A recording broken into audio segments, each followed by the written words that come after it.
साथियों नमस्कार। स्वागत है आप सभी का आपके अपने परिवार एकाग्र स्टडी पर। प्यारे मित्रों, हम लोग पढ़ रहे हैं विज्ञान यानी साइंस, और साइंस में हमारा टॉपिक चल रहा है ऊष्मा एवं तापमान यानी हीट एंड टेम्परेचर। तो मेरे मित्रों, इसकी अपनी 2 क्लास हो चुकी थी, आज अपन इसकी तीसरी क्लास ले रहे हैं। मेरे मित्रों, हमने बहुत विस्तार से ऊष्मा के बारे में पढ़ा, फिर तापमान के बारे में पढ़ा। तापमान को मापने के जो प्रचलित जितने स्केल हैं हमने सबको पढ़ा अच्छे से। फिर उनके मध्य क्या संबंध होता है हमने वो भी बहुत डिटेल से उसका डेरिवेशन निकाला था। अगर आप लोग इस क्लास में पहली बार जुड़े हुए हो तो मेरे दोस्तों प्लेलिस्ट बनी हुई है, वहाँ से आप लोग कंटिन्यू कर सकते हो इसकी स्टार्टिंग वाली क्लास से। मेरे मित्रों, हमारी क्लास चल रही है पीटीईटी एग्जाम 2024 और पशु परिचर के लिए, जिसमें आज हम लोग कंटिन्यू करने वाले हैं ऊष्मा एवं ताप में दैनिक जीवन में ऊष्मीय प्रसार का महत्व क्या है। तो मित्रों, आप लोगों ने कभी देखा होगा कि जब खंभे लगे होते हैं उनके बीच में जो तार होते हैं दोस्तों, वो तार हमेशा ढीले लगाए जाते हैं, ठीक है। कभी आप लोगों ने देखा हो तो रेल की जो पटरियां लगी होती है ना मेरे दोस्तों, उन पे गौर से देखना कि उनके बीच में एक पटरी से दूसरी पटरी का जो जॉइंट होता है ना, उसके बीच में कुछ गैप होता है।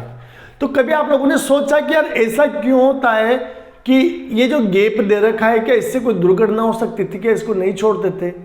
या जो ये खंभों पर तार लगे होते थे इसको टाइट क्यों नहीं बांधते?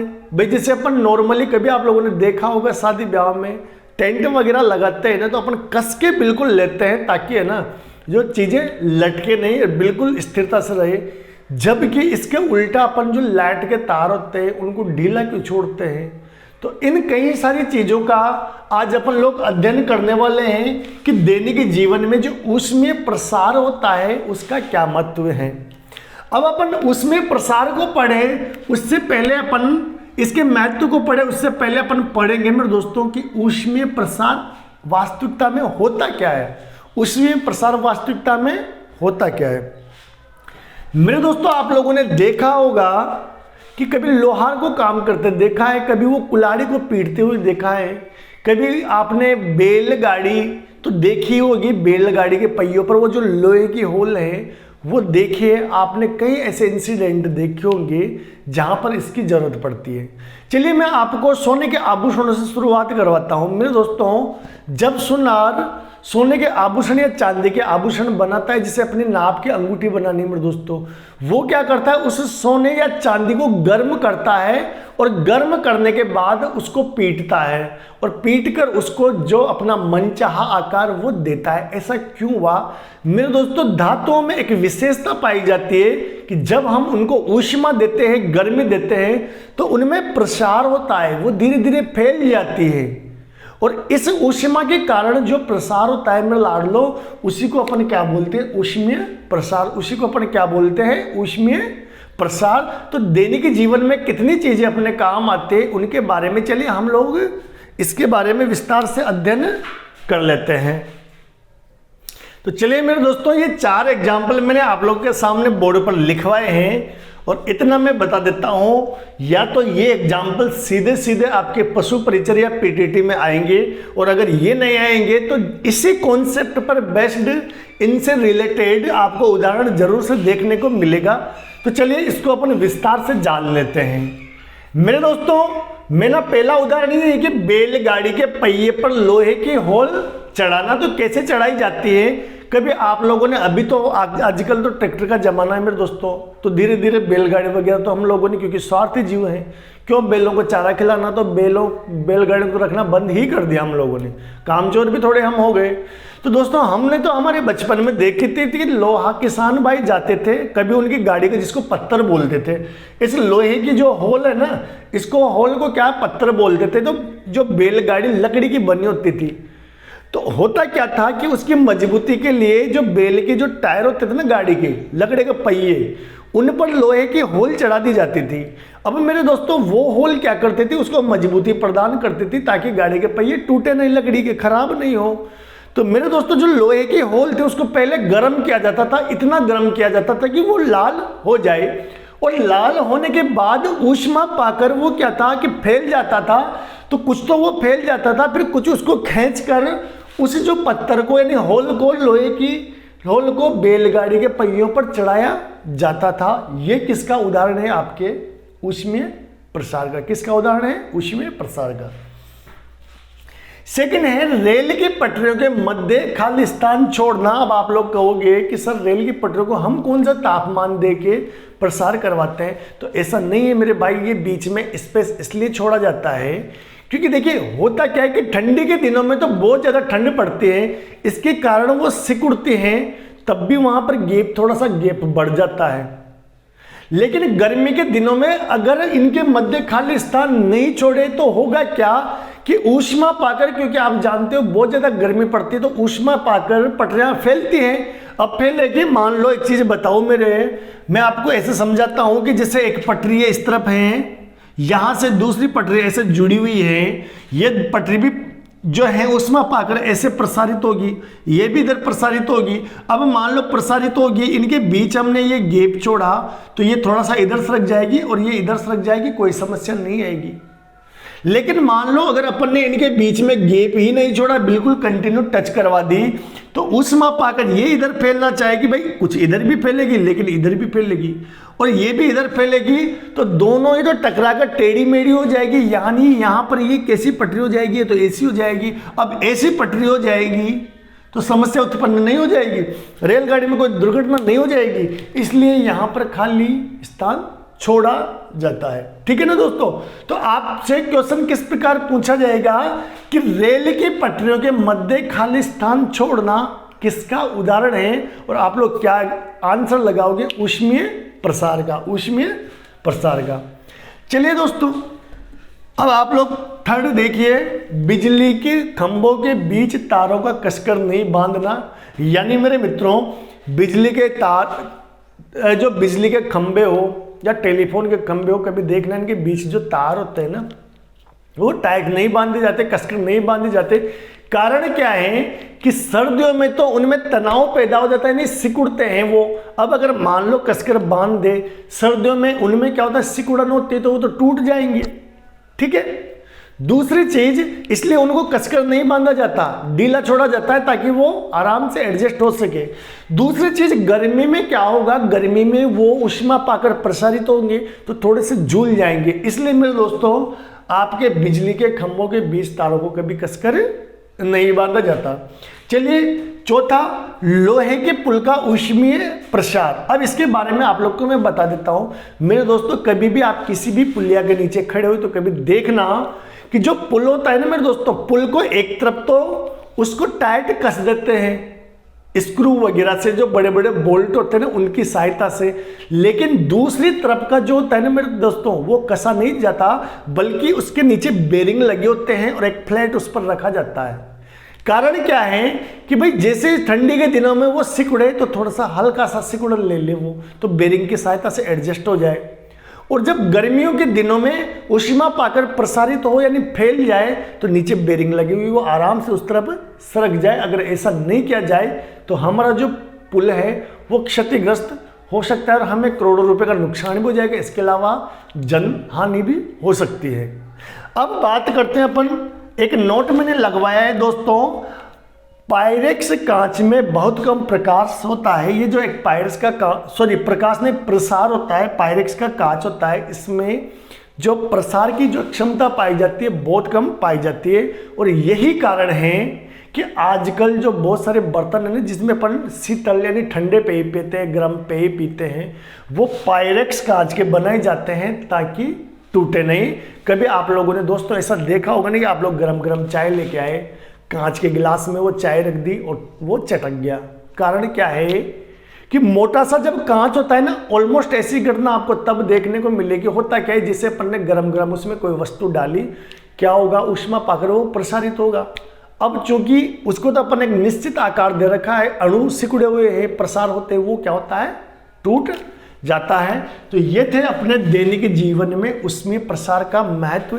चलिए अभी आप लोग इसका स्क्रीनशॉट ले लेना। अब इसके आगे अपन पढ़ेंगे ऊष्मा के संचरण की विधियां। तो फिलहाल आप इसका स्क्रीनशॉट ले लीजिए मेरे दोस्तों। तो चलिए मेरे मित्रों, अब अपन बात करेंगे ऊष्मा संचरण की विधियों की। संचरण का मतलब होता है ट्रांसफर की। ऊष्मा एक स्थान से दूसरे स्थान पर ट्रांसफर कैसे होती है। तो मेरे मित्रों, ऊष्मा संचरण की अपने पास 3 विधियां हैं। अपने पास ऊष्मा संचरण 3 तरीकों से होता है। ऊष्मा संचरण, ऊष्मा का संचरण, ऊष्मा का संचरण 3 तरीकों से होता है। ठीक है, ऊष्मा का संचरण 3 तरीकों से होता है और इन 3 तरीकों को अपन बोलते हैं 3 विधियां। और तीनों विधियों को मैं आपको तुलनात्मक अध्ययन एक साथ यहां पर करवाने वाला हूं मेरे दोस्तों। और 3 विधियां कौन कौन सी हैं? पहली आती है आपकी चालन विधि। पहली कौन सी विधि आती है मेरे दोस्तों? चालन विधि। ठीक है, एक प्रयोग करना मेरे दोस्तों, ये प्रयोग आप घर पे कर सकते हो। घर पे चिमटा देखा है? चिमटा होगा आपके, नहीं हो स्टील की चम्मच होगी।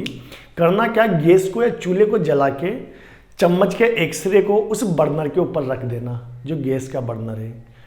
ठीक है, वो गर्म होना शुरू हो जाएगा। थोड़ी देर में क्या होगा कि ऊष्मा उस हिस्से से जिसको बर्नर के ऊपर रखा गया है वहां से फैलती फैलती जहां से हम पकड़ते हैं ना, वहां तक ऊष्मा प्रसार हो जाएगी और हमें वो चिमटा या जो चम्मच होती है वो गर्म लगने लग जाएगी।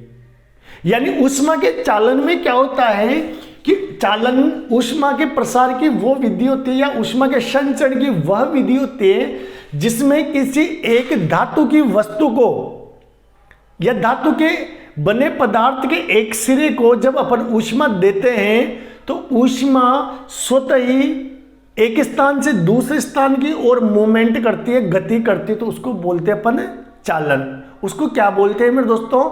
चालन।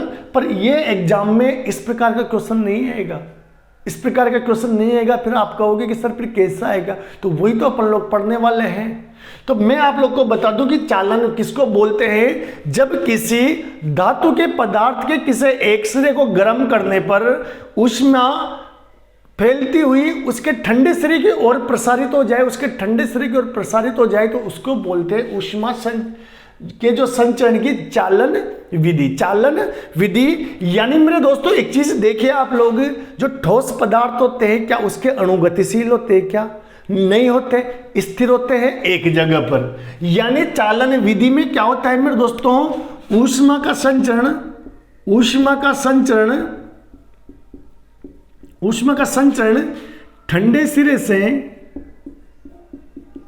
सॉरी गर्म सिरे से, ठंडे से नहीं, गर्म सिरे से, गर्म सिरे से ठंडे सिरे की ओर होता है। अब मैं आप लोग को वो भी बताऊंगा कि क्वेश्चन कैसा बनेगा। ऊष्मा का संचरण कैसे होता है मेरे दोस्तों? गर्म सिरे से ठंडे सिरे की ओर। अच्छा, विशेष बात क्या है? पदार्थ के अणु, पदार्थ के अणु या परमाणु, पदार्थ के अणु ही बोल सकते हो या परमाणु बोल सकते हो, या परमाणु गति नहीं करते, गति नहीं करते। यानी मेरे दोस्तों चालन की इस विधि में क्या होता है कि पदार्थ के अणु या परमाणु गति नहीं करेंगे, बल्कि स्वतः ही टेम्परेचर एक स्थान से दूसरे स्थान तक पहुंच जाएगा। और सबसे इंपॉर्टेंट चीज जो इसमें आती है मेरे दोस्तों, चालन किस में होता है? ठोस पदार्थों में। धातु के बने ठोस पदार्थों में। ठीक है मेरे दोस्तों, तो ऊष्मा का संचरण चालन विधि से किन में होता है? धातु से बने ठोस पदार्थों में, धातु से बने ठोस पदार्थों में। अब देखिए मेरे दोस्तों कि यहां से क्वेश्चन कैसे पुटअप होगा, चलिए मैं आप लोग को बता देता हूं। आपको वो 4 ऑप्शन देगा और आपसे पूछेगा कि निम्न में से किसमें ऊष्मा का जो संचरण है, निम्न में से किसमें ऊष्मा का संचरण चालन विधि के द्वारा होता है। कैसे क्वेश्चन पूछेगा, 4 ऑप्शन आप लोग को दे देगा वो, ठोस, द्रव, गैस, इसके अलावा चौथा ऑप्शन कोई नहीं या कुछ और भी दे सकता है आपको। ठीक है, ऊपर क्वेश्चन लिखा होगा कि ऊष्मा का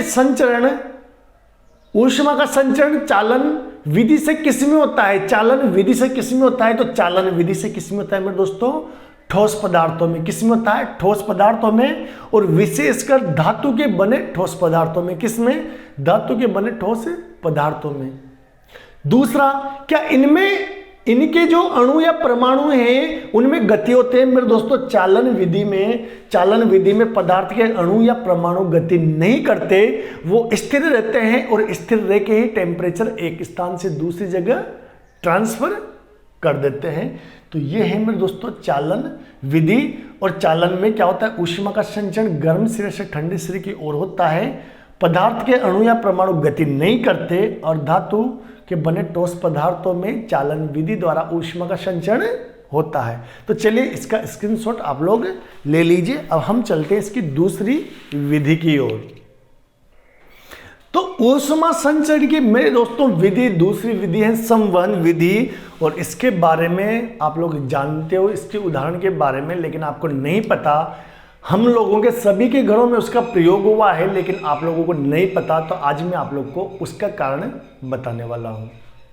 अब बात आती है ऊष्मा के संचरण की, संवहन विधि।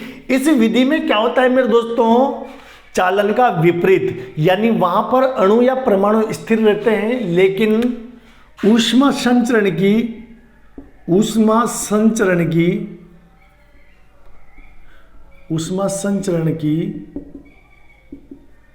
इस विधि में पदार्थ के अणु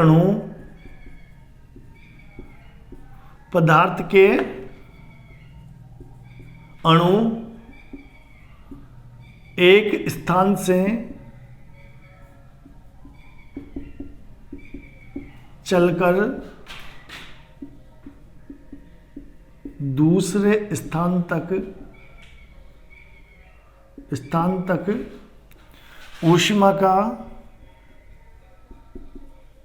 ऊष्मा का संचरण करते हैं। ठीक है, ऊष्मा संचरण की इस विधि में पदार्थ के अणु एक स्थान से चलकर दूसरे स्थान तक ऊष्मा का संचरण करते हैं। यानी कि मेरे मित्रों, इस विधि में क्या होता है कि किसी भी पदार्थ को जब ऊष्मा दी जाती है तो उसके अणु एक स्थान से गति करके दूसरे स्थान पर खुद उस ऊष्मा का संचरण करते हैं। इस प्रकार इसमें ऊष्मा का संचरण होता है। इसको संवहन विधि बोलते हैं। कोई मेरा दोस्त इंग्लिश मीडियम से हो तो मैं बता दूं, इसको बोलते हैं अपन कन्वेक्शन मेथड। अब आप लोगों को मैं बताता हूं, आप लोगों ने देखा होगा सर्दियों में आप लोग जब नहाते हो तो पानी तो गर्म करते होंगे। कभी आपने रोड डालकर, कभी गैस के ऊपर गगरी रखकर या कोई भिगोना वगैरह रख के आपने पानी गर्म किया होगा, डेफिनेटली किया होगा। कोई मायका लाल ऐसा नहीं है कि टंकी के ठंडे पानी से ना ले। है क्या कोई ऐसा बहादुर? तो भाई कमेंट बॉक्स में बता दो कि मेरा ऐसा कोई बहादुर दोस्त है। तो चलिए अपन बात करते हैं।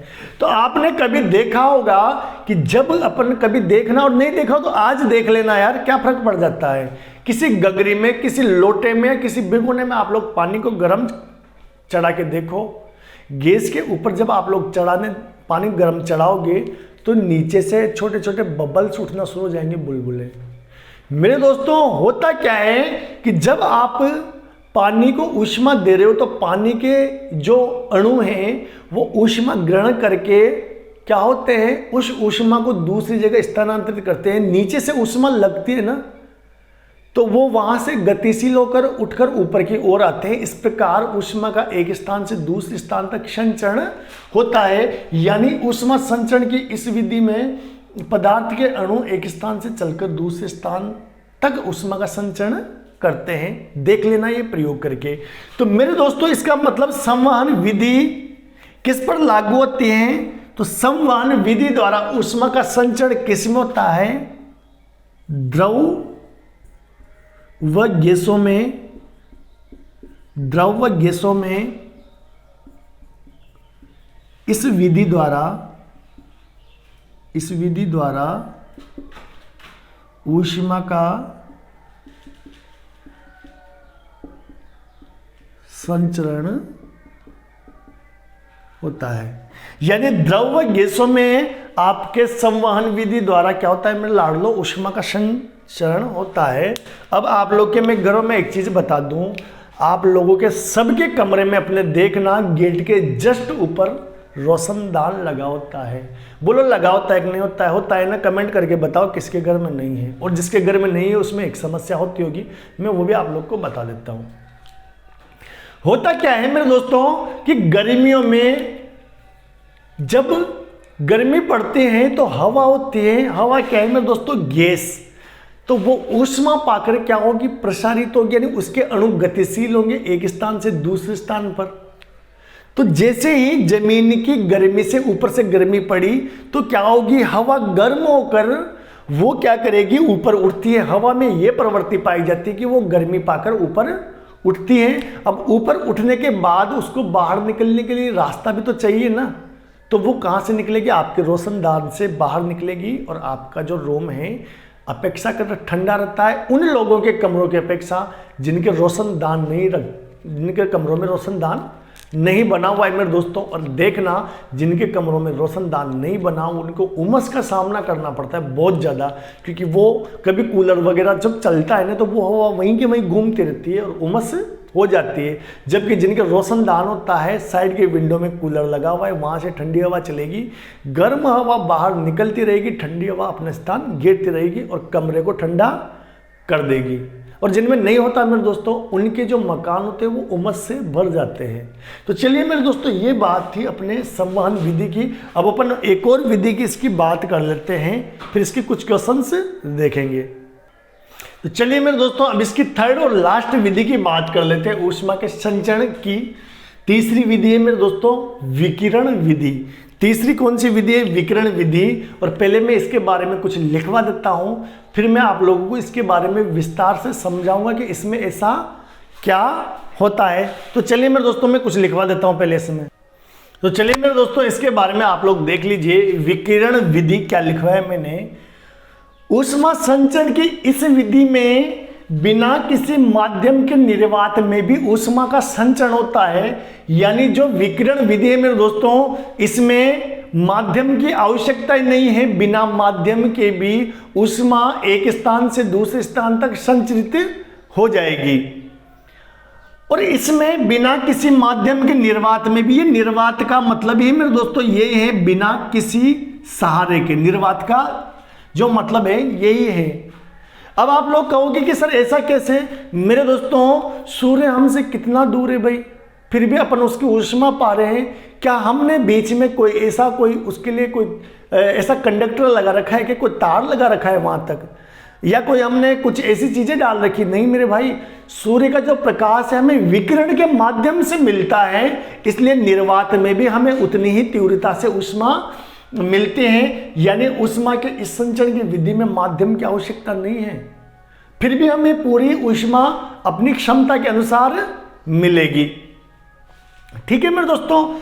तो फिर इसमें आप लोग, जैसे मैं आप लोग को बता दूं, जैसे दृश्य प्रकाश है, ठीक है, दृश्य प्रकाश कौन सा है? वो प्रकाश जिसकी सहायता से हम देख पाते हैं, जैसे सूर्य का प्रकाश भी दृश्य प्रकाश है। अवरक्त विकिरण है, यानी इन विकिरण विधि में ऊष्मा संचरण के लिए माध्यम की आवश्यकता नहीं है। और यहां से सीधा सा क्वेश्चन बनता है कि निम्न में से आपको विधियां दे देगा, निम्न में से बताइए किस विधि में ऊष्मा के संचरण के लिए माध्यम की आवश्यकता नहीं है। आपका आंसर क्या हो जाएगा मेरे दोस्तों?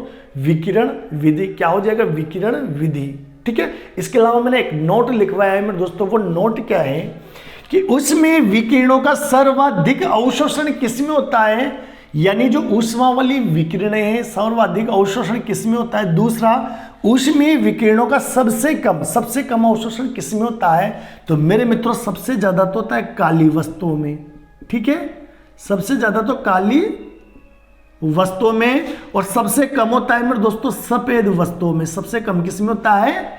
सफेद वस्तुओं में। अब आप लोगों को एक चीज में बता दूं कि जैसे कभी किसी को बातें करते सुनना कि जो गर्मी सर्दियों के दिन होते हैं ना मेरे दोस्तों, सर्दियों के दिनों में जो हम लोग कपड़े पहनते हैं, हमें कैसे कपड़े पहनते हैं। तो मेरे दोस्तों सर्दियों के दिनों में हमें काले, जैसे हमें जर्सी वगैरह पहनने हैं, कोट वगैरह पहनने हैं, आप लोगों ने देखा होगा ऑलमोस्ट काले कलर के क्यों आते हैं। रीजन क्या है मेरे दोस्तों, काली वस्तुओं का ऊष्मा धारण करने की, ऊष्मीय विकिरणों को अवशोषण करने की क्षमता ज़्यादा पाई जाती है।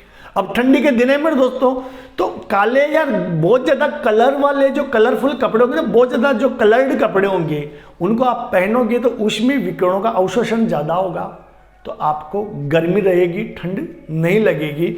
जबकि सबसे कम आपके सफ़ेद होता है, तो यही कारण है कि गर्मियों में हमें सफ़ेद कपड़े पहनने को सजेशन दिया जाता है।